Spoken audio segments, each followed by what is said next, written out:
Hey guys, Kyle from J.Racenstein, and we're talking about how to operate your ProTool HydroPanels. So, a couple of quick notes on here. We are in a trailer build right now, so we've done a couple of small changes on how it might look compared to what you might see online or what you might get. But we have all of our fittings on the left-hand side for this because it's more convenient for this build. Other than that, they're identical to how they would be if they were on the right-hand side. So just bear with me on that. First thing, we have water in on the bottom. So the bottom port is the female garden hose. You just connect any old garden hose into there. Water will go in through the system.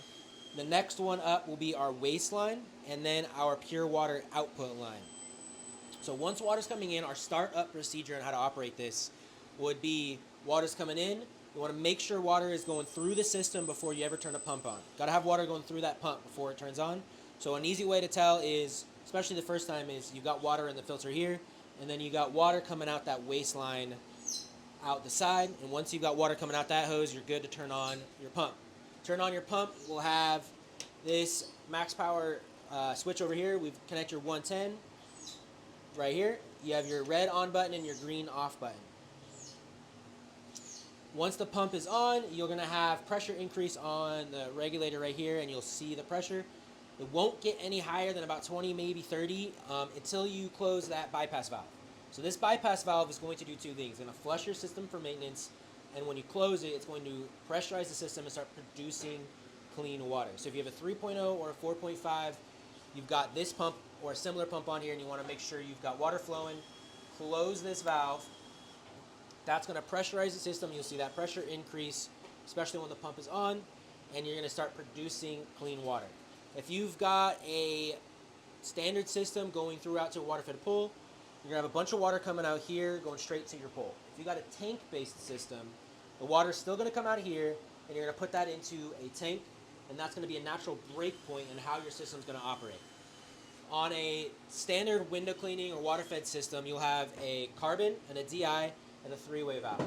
You point the three-way valve up for RO water and point it to the right for DI water. And that's going to control if you've got just RO or RO and DI coming out of that pure water port to the side.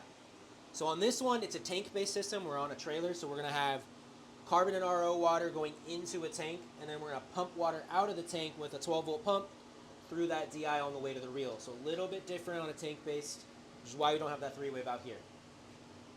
Down below, we have a double carbon. This is what you're going to see a lot of the times on a solar skid or a drone skid, because you only need RO water because it's going to be going into a tank.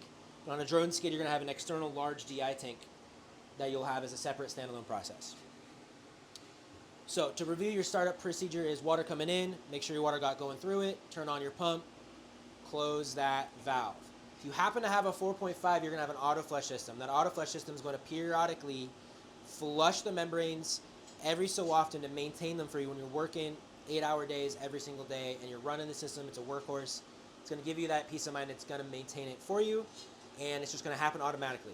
Which is why the 4.5 has to be a tank-based system, to give you that buffer so it can handle that auto flush and that maintenance.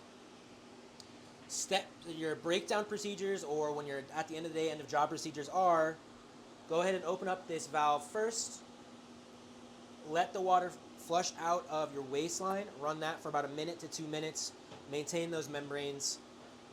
Once you've done that, you can turn off the pump. The pump is the first thing to come off. Once the pump is off, you can then turn off your water input to the system.